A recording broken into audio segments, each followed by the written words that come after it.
माँ, काहे उदास बैठल बाड़ू माँ? का हो गईल?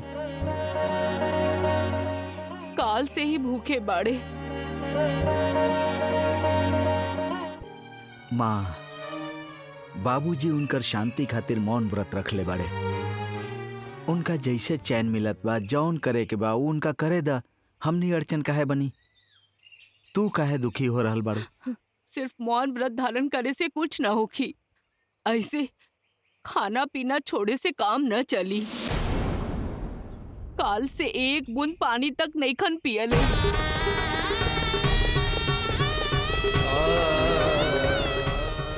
हम का करी? हमरा के तब बात करे से भी मना कर देले बाड़े। अगर बात करे जाई त कहीं कौनो और परेशानी न सामने आ जाए। खाना पीना छोड़ दिए त शरीर के का हाल होगी?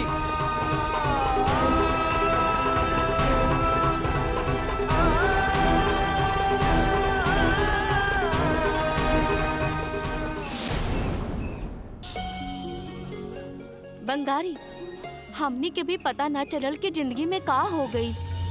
प्यार भइल, घर वाला हमनी से दूर चल गईले, केहू और से शादी ठीक हो गईल रहे, मंडप पे भी बैठ गईल रहनी, लेकिन अंत में वो शादी टूट गईल और तहरा से शादी हो गई। हमनी के शादी माताजी देवलोक में करवैली। फूल के बारिश भइल, माताजी हमनी के शादी करवैली खुशी से। सांचे हमनी कोनो पुण्य के लिए होखा तभी अचानक सब कुछ हो गईल, लेकिन हमने सब केहू के खो देनी, अकेले हो गिल बानी।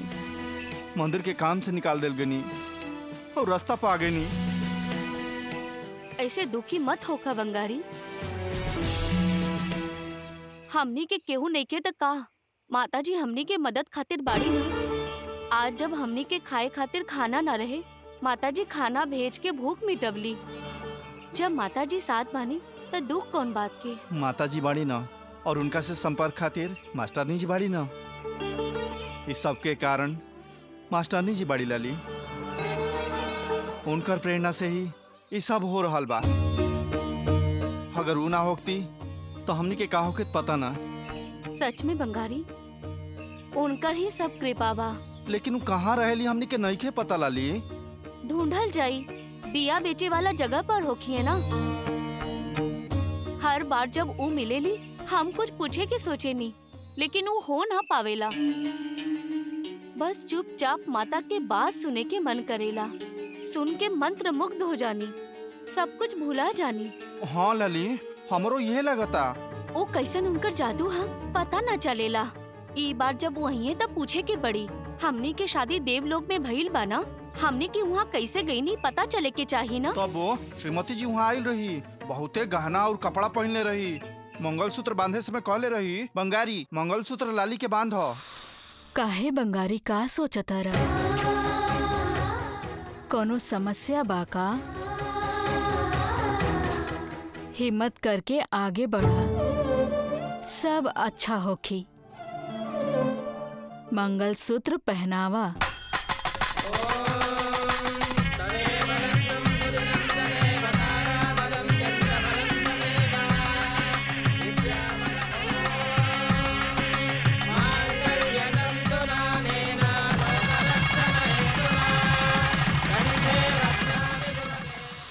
ओ दिन उनका के देख के ऐसा लागल जैसे साक्षात त्रिपुर सुंदरी के हमने सामने देख रहल बानी। हाँ हो, हमरो ऐसा नहीं लगता। मास्टरनी जी माता जी जैसा लागत रही। पता ना, सब विचित्र बा। बाकी वो सपना रहे कि सांच रहे? अगर वो सब सपना होखे तो सोचा हमने दोनों एक के सपना कैसे देखती। अगर वो सपना होखे तो तहार हाथ से पहनावा ली मंगलसूत्र हमार गला में कैसे होखे? मास्टरनी जी से मिलके उनका से चल के सब उत्तर मांगल जाई। चला तू।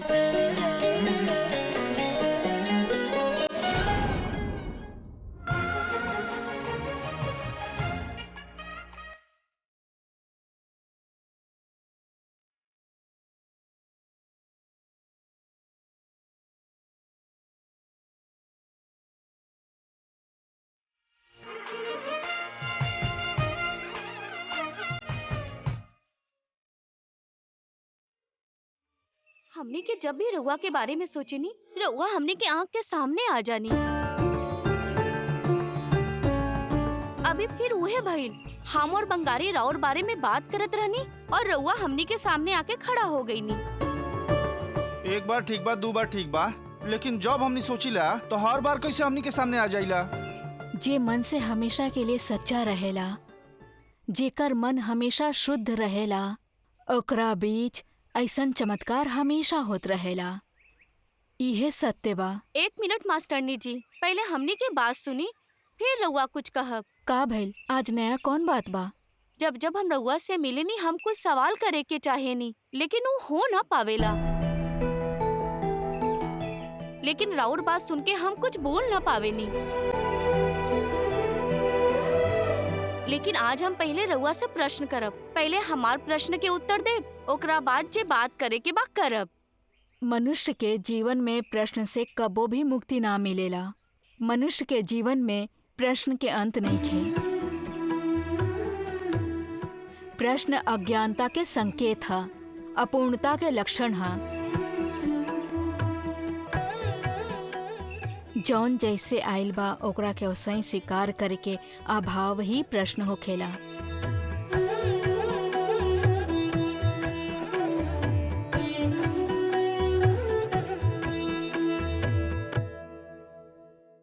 जिनका देव में पूर्ण रूप से विश्वास होखेला ना, उनका पास कबो भी कोनो प्रश्न ना होखेला।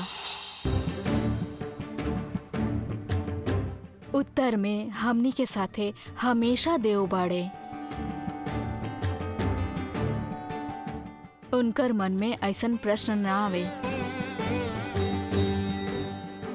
जिनका पास देव रहेले, उनका अंदर विश्वास हमेशा भरल रहेला। प्रश्न के संख्या कबो कम ना होखेला।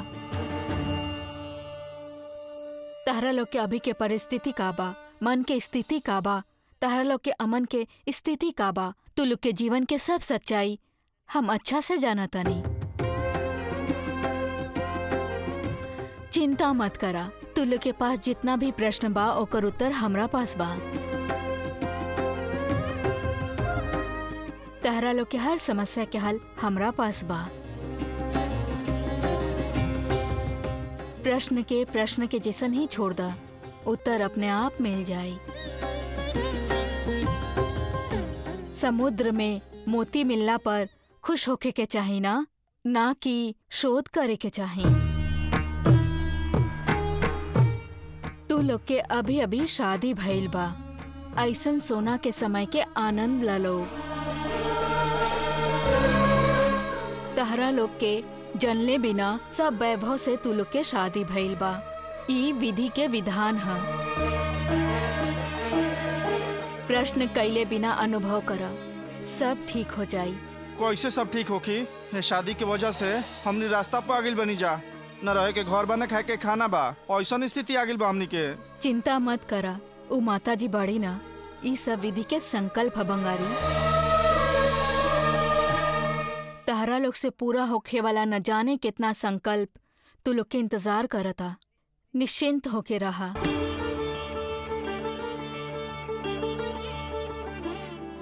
माता के संकल्प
अंतरिक्षम शांति पृथिवी शांतिरापः शांतिरौषधयः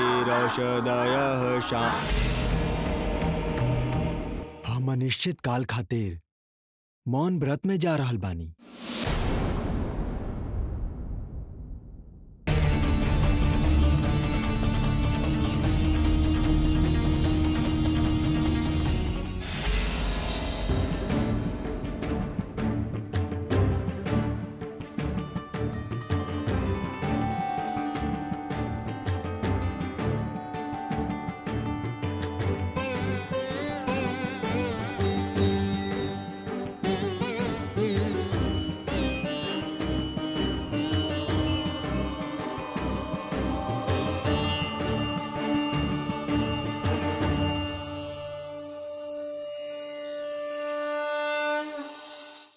काहे रुक गई नी? बोली मौन टूट गईल का? बात करी। ई मौन काहे खातिर? कबले ई मौन व्रत रखब? ई मौन करके केकरा के शिक्षा देवे चाहता नी? शिक्षा देवे वाला हम के हई माता। जिंदगी में पहेली वाला बात ना चाही, यही से मौन धारण कर लेनी और कोनो बात नहीं है। मौन से कबो उत्तर मिले लका? ना माता, हमरा अंदर के असमंजस के अभी तक उत्तर नहीं मिलल। लाली के पूर्णिमा से पहले शादी होके के चाहिए, रउए कहले रानी। हाँ, रउआ बात के पूरा करे खातिर सब प्रयास करके शादी तय कईनी, लेकिन ओकरा के तोड़ के अपन रास्ता तय कैलस, बंगारी से शादी कर लेलस। ओकर जिंदगी ओकर पसंद, ओकरा से इतना तकलीफ काहे भई? तब फिर चंदन, वो चंदन ओकर शादी तो चंदन से होखे वाला रहे, तब फिर बंगारी से शादी करके बड़का अपराध कैले बिया। हम ओकर शादी ई पूर्णिमा से पहले करे के कहले रही, ना कहले रही कि चंदन से करी अथवा सुखधर से करी। हम तो ऐसा ना कहले रही, फिर चिंता काहे? जौन देवी के संकल्प रहे उहे भइल बा। लाली के शादी बंगारी से होखल दैवीय इच्छा है का? बिल्कुल।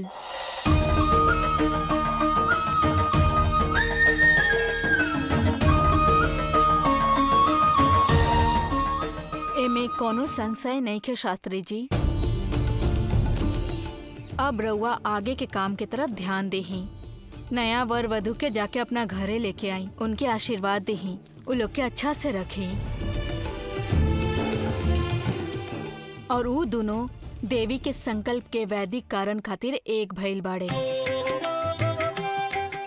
ये बात मत भूली।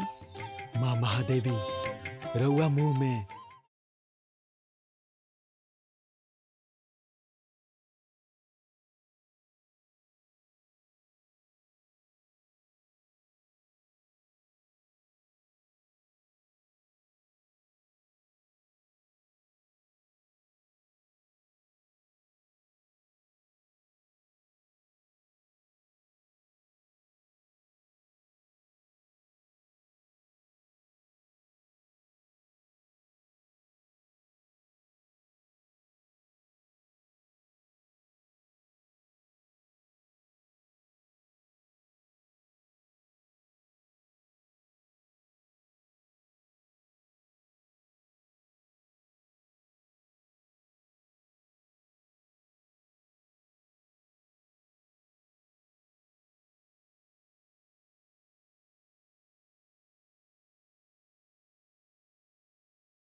का भइलू काम के? सब खराब हो गए शास्त्री जी। खराब हो गई मतलब? हम कितना कहनी शास्त्री जी कि रउआ आश्रय देव, तू लोग घर पर आ जा लोग। वो मानते नहीं खसन। वो लाली से कोनो दिक्कत नहीं है शास्त्री जी। वो चप्पल रखवाली करे वाला बंगारी असल में वो नहीं मान रहल। वो हमरा के वहां से डांट के भेज देला सा। वो कहे परेशान करत बा? उतार शास्त्री जी, हमरा सुंदरी के तो मार देले, अब हमरा लाली के भी मरिए का ही पूछता। पूछी ना तो का करी। विनाश काले विपरीत बुद्धि कहल जाला ना, वह हाल बा। छोड़ा वो लोग के बाद, वो लोग के आवे से कोनो फायदा नहीं।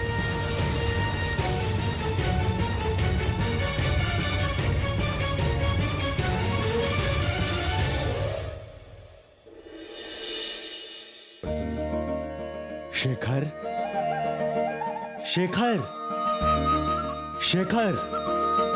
बाबूजी, अरे वो बात कर रहल बानी। माँ, ललिता, दोनों जने आवा। बाबूजी मौन व्रत तोड़ देलन।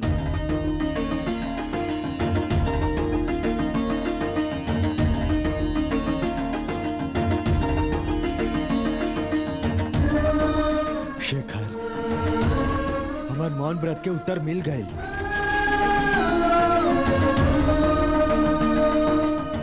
लाली बंगारी के घर में लावे खातिर हमार पूरा सहमति बा।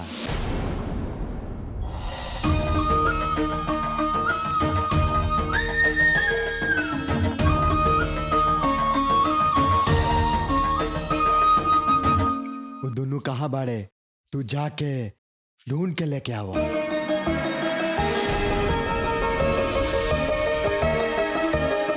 ए जी, ई का बात कर रहल बानी? हमनी के घर के मान मर्यादा सब कुछ रास्ता पर ला देलस, फिर हमनी के ओकरा के घर में लेके आईब का? देवी के इच्छा ये बात ओके रोके वाला तू के हऊ, हम के हैं।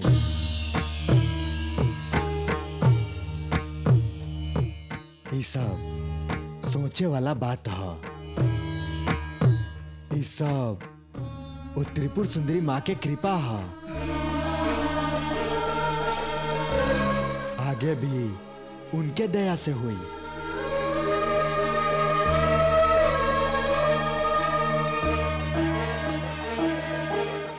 उनकर फैसला के तो हमने के सम्मान देवे के पड़ी। दुल्हा दुल्हन के घरे लेके आवा।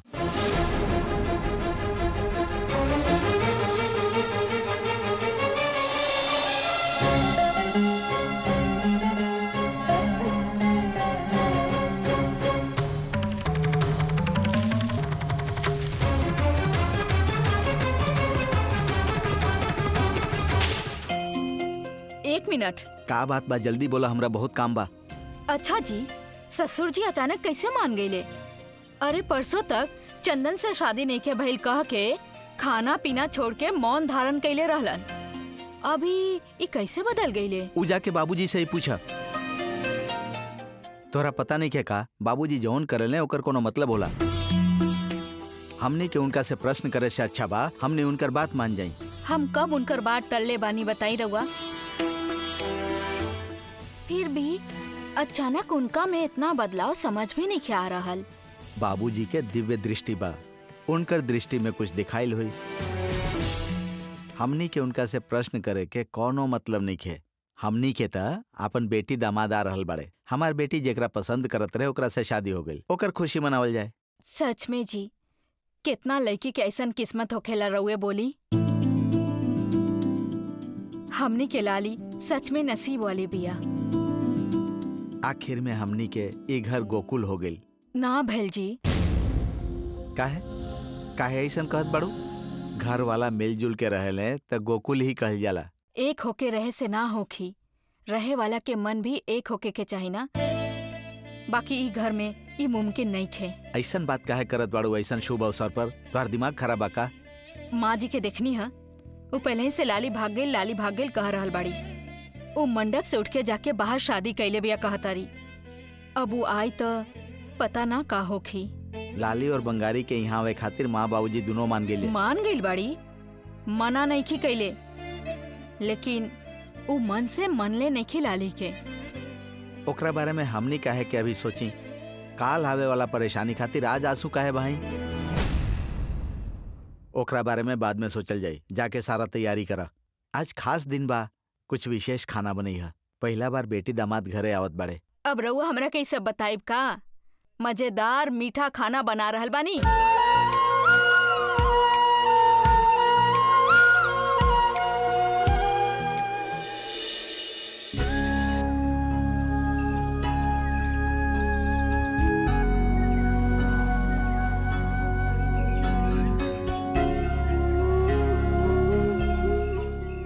ए जी, एगो बात बा।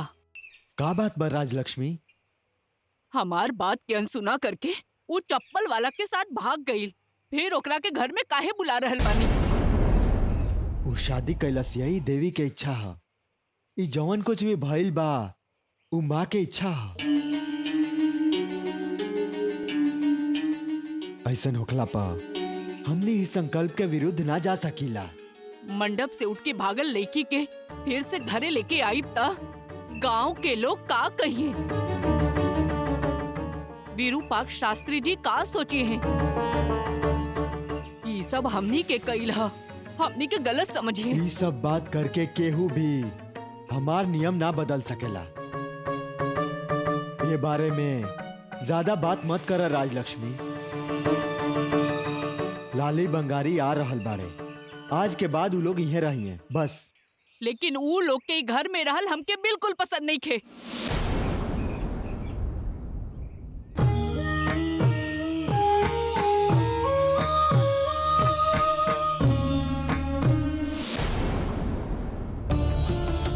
अरे रे, आरती के थाली भी नहीं खुद तैयार कैले। ई माँ के बोल के कोनो फायदा नहीं खे। पता ना ऐसन काहे करेली। हमार लाली और बंगारी के आवे के टाइम हो गई, कुछ तैयारी नहीं खे पहले अभी। माँ, माँ, इनका ढूंढल भी मुश्किल बा। ललिता,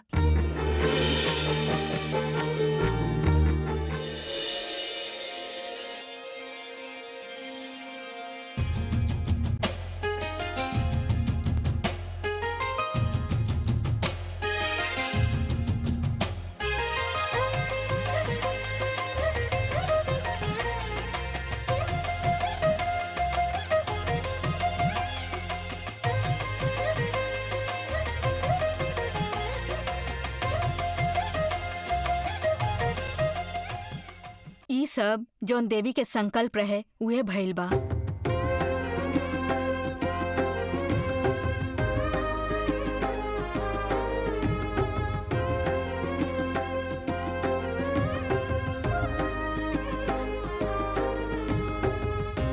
अब रउआ आगे के काम के तरफ ध्यान देही।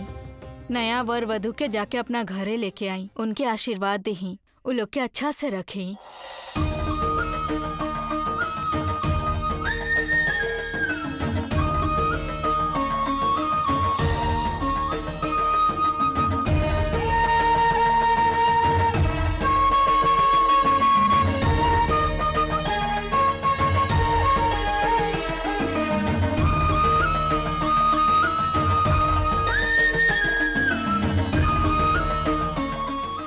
और ये दोनों देवी के संकल्प के वैदिक कारण खातिर एक भइल बाड़े।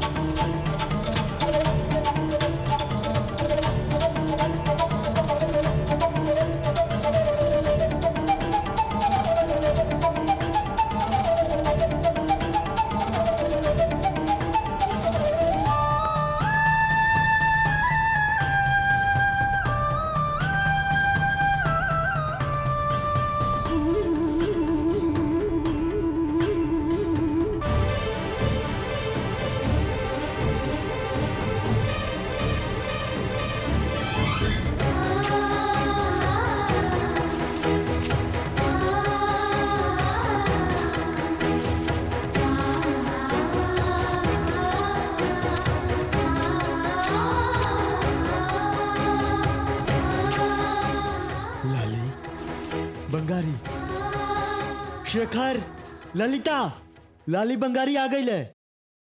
अब लो।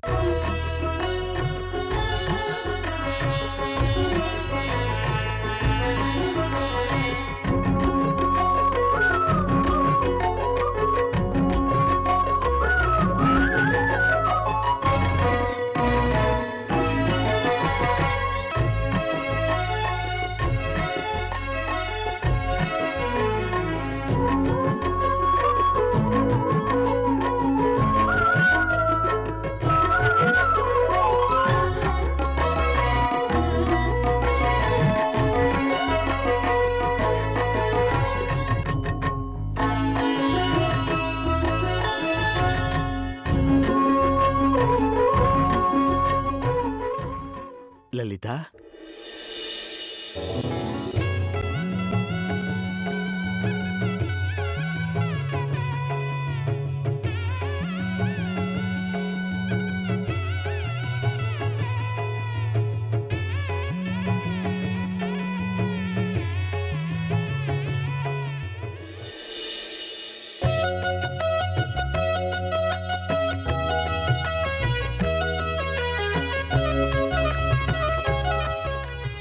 पैर से छू के अंदर आ जा।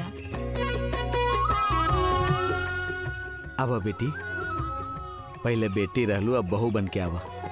तू बेटी भी बाड़ू और बहू भी, तू दामाद भी बाड़ा और बेटा भी। कुल मिला के ई घर में खुशी आइल बा। आवा। रउआ लोग की बात ना मान के हम गलत केनी ना। वो सब बात बाद में कही जाए, पहले तू लोग अंदर आवा। दादी माँ के गुस्सा लगा था अभी तक कम नखे भइल।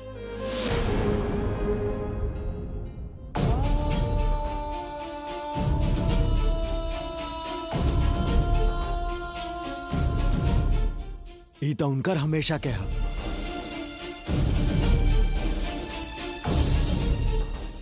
आज से 9 महीना के बाद घर में पालना झूले के चाहिए।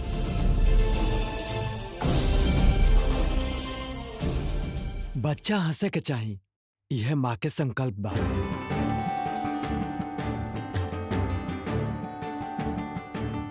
यह तू दोनों के माँ खातिर सेवा हुई। तू दोनों के एक होके के कारण हा।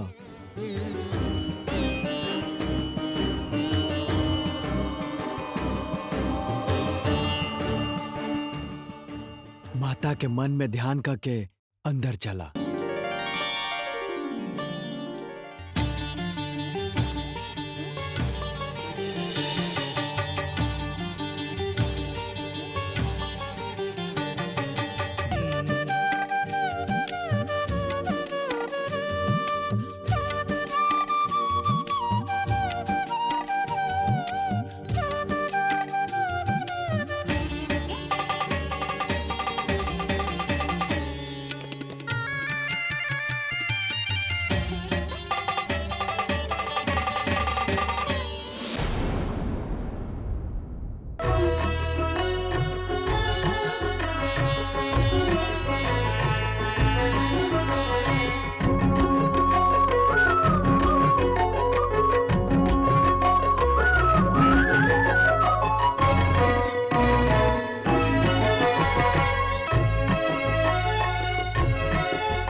राजमाता राजलक्ष्मी जी बड़ा चिंता में दिखाई दे रहल बनी। क्या बोल आसमान गिर गिल बका? अरे बाप रे, ऐसे घूर के मत देखी। अगर वो ऐसे आँख से आँख बरसाई तो जगी जर के राख हो जाई। ये सब ना चाहिए। जौन बोले के बाप बोल के निकला। जा यहाँ से। अरे घर में का भइल बा हमरा पता बा। हम जानत नहीं कि रउआ बहुत ज्यादा दुखी बनी। ए घर में धर्म कर्म पर चले वाला खाली रउए बनी। यहाँ ऐसे रउआ के बैठल देखनी तो हम सोचनी कि राउर समस्या के समाधान कर दी। हमरा के देख के बात करे के मन हो गई। अब चला जा। अगर अपन बीवी के देखे आइल बड़ा था, जाके मिल के आवा ओकरा से। हमार दिमाग मत खा, पहले से ही दिमाग खराब बा। यही चलते तो हम रउआ से बात करे खातिर आइल बनी। राउर मन के शांति कैसे मिली बताई। राउर जात धर्म के ना हो तबो लाली ओकरा साथे भाग गइल। और राउर पति शंकर शास्त्री जी धर्म कर्म सब भुला के वो दोनों के घरे ले अइले। हे भगवान, ये अन्याय के कैसे सहल जाओ पता ना। जलल घी पर आग मत डाला जग्गी। हम केहू के बात न सुनब। हमरा के अकेले छोड़ दा, बस बहुत हो गई। रउआ के हम अकेले ऐसे छोड़ सकत नहीं का राजलक्ष्मी जी? रउआ इससे चिंता में बैठल रहो तो हमारा से देखल जाई का? देखी माँ, हमरा और घर के खाना खिले बनी। ऐसा घर में हमारा आँख के सामने सब खराब होत रही तो हम चुप नहीं रह सकत। मनुष्य में जन्म ले बनी, नमक के कर्ज उतार ही के पड़ी। बाहर से आयल बियर और पोती ओकरा चिंता नहीं के। रोड पर के अनाथ लड़कीला के पलनी ओकर इहे फल देलस। वो भाग के शादी को के राउर घर के मान मर्यादा खत्म कर देलस। जौन थाली में खैलस छेद कर देलस। हम ऐसे ना छोड़ब। हमार जबान तेज हो लेकिन हमार नियत एकदम साफ हो। जग्गी, जे बात कहे आइल बड़ा ऊ सीधा सीधा बोला। बेकार में बात घुमा घुमा के हमरा के गुस्सा मत दियावा। हम ऐसे ना छोड़ब। हमार जबान तेज हो लेकिन हमार नियत एकदम साफ हो। जग्गी, जे बात कहे आइल बड़ा ऊ सीधा सीधा बोला। बेकार में बात घुमा घुमा के हमरा के गुस्सा मत दियावा। देख ली राउरे भलाई खाती कहता नहीं तो हमारे पर गुस्सा होता नहीं। अच्छा बताई, राउर बेटा जिंदगी में कब हो राउर बात सुन ले बने का? उनका से रुआ कुछ ना कहिला। वो दोनों के तरह छूट देला के वजह से ही आज के दिन ऐसा परिस्थिति बनल बा। पता बा तो हर नियत कैसन बा। हमरा से हमार घर के बारे में ही चुगली कर रहल बाड़ा। हमार घर के तू तोड़े के सोच रहल बाड़ा। हमार बेटी बहू कैसन बिया हमरा के सब पता बा। तू हमरा के मत बतावा। हाँ देखी हमारे के उल्टा सुना रहल बनी। साचे कहल बा भलाई के जमाने नहीं खे। हम जोन कहनी गलत बा। जगी तार नियत के कौनो मोल नहीं खे, समझ गई लो।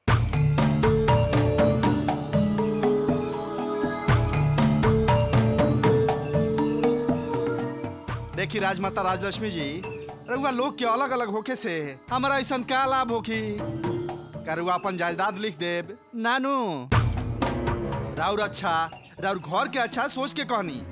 खाली उहे ना, हमार गर्भवती बीबी के अपन घर में रख के पाल रहल बनी। अब ऐसा में रउआ बारे में गलत कहब तो हमार मुंह में कीड़ा ना पड़ी।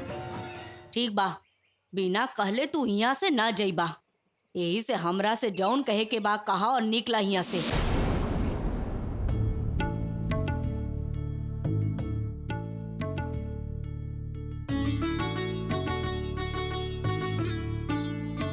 शेखर, आज मन के कितना शांति मिल रहल बा।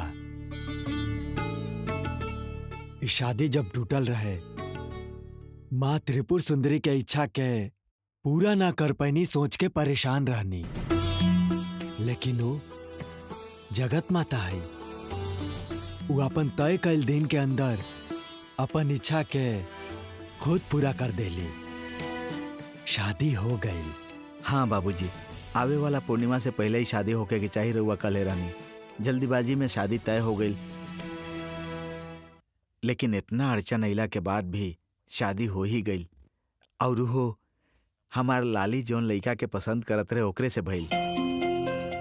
इस शादी के वजह से सब केहू मन से दूर हो गए रहे, अब एक हो गई। सब कुछ अच्छा से बीत गई। ऐसा समय में 2 दिन के आराम करे के चाहिए। इस संसार के बंधन से मुक्ति चाहिए शेखर। बाबूजी घबरा मत शेखर, फिर कहीं भ्रमण खातिर ना जाए। माँ के सूचना यह रहे के मिलल बात चक्रपुरी छोड़ के हम कहीं ना जाई। तो फिर अब ये कहा? देखा शेखर, इस शादी में के झगड़ा और गड़बड़ से मन अशांत हो गई बा। फिर वही स्थिति में आवे खातिर 1-2 दिन खातिर शांति चाहिए। यही से आगे 2 दिन हम घर पर ना रहब। यह तारा के बतावे आइल बानी। काहे से कि हम कहाँ गईनी सोच के तू लोग के चिंता करे के कौनो जरूरत नहीं है। सब घर वाला के बोल दा, लाली बंगारी के दिक्कत ना होके के चाहिए। फिर अइला के बाद हम उ लोग के व्यवस्था करब। अब हम चलतानी।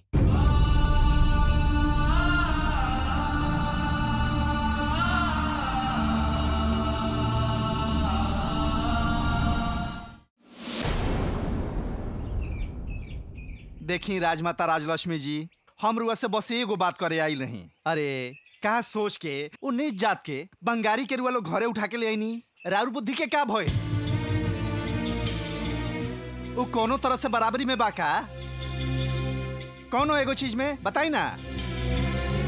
अगर ओकर कुल के बात करी तो नीच बा, और फिर वो का काम करला कहीं तो और नीच। पहले चप्पल के रखवारी करत रहे, अब तो वो काम भी ना करेला। का करी आखिर कमाई खातिर? बिना काम धाम के और घर में पड़ल रही। ना राजमाता जी, वो कोनो तरह से रुआ सबे के बराबरी करे के उ सोच सकेला का? ऐसन बंगारी के अपन दामाद बना के इतना सत्कार करके घरे ले आईनी, का हो गिल रहे राउर बुद्धि के?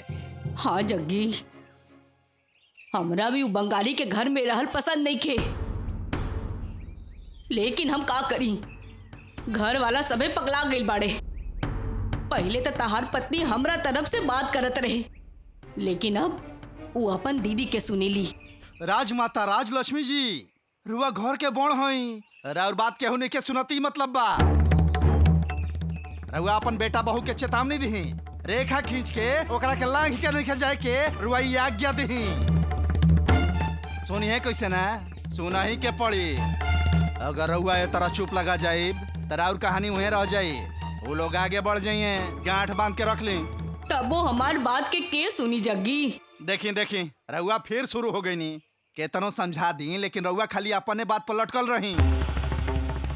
देखी घर बाचेला धर्म कर्म से, पूजा पाठ से। अपन बचावे खातिर रउआ मजबूत होके के पड़ी, रउआ अपन बात मनवावे के पड़ी, समझी? देखी सबसे पहले उ लाली बंगारी के रउआ घर से निकाली, फिर सब ठीक हो जाए। अगर रउए चुपचाप बैठ जाए तब मनहूसियत के और घर में आवे से केहू ना रोकी, ओकरा बाद रउआ पछतावा होकी, याद रखब। एकरा बाद अब हम कुछो ना बोलब, अब रउआ जानी और घर जानो, हम चलतनी।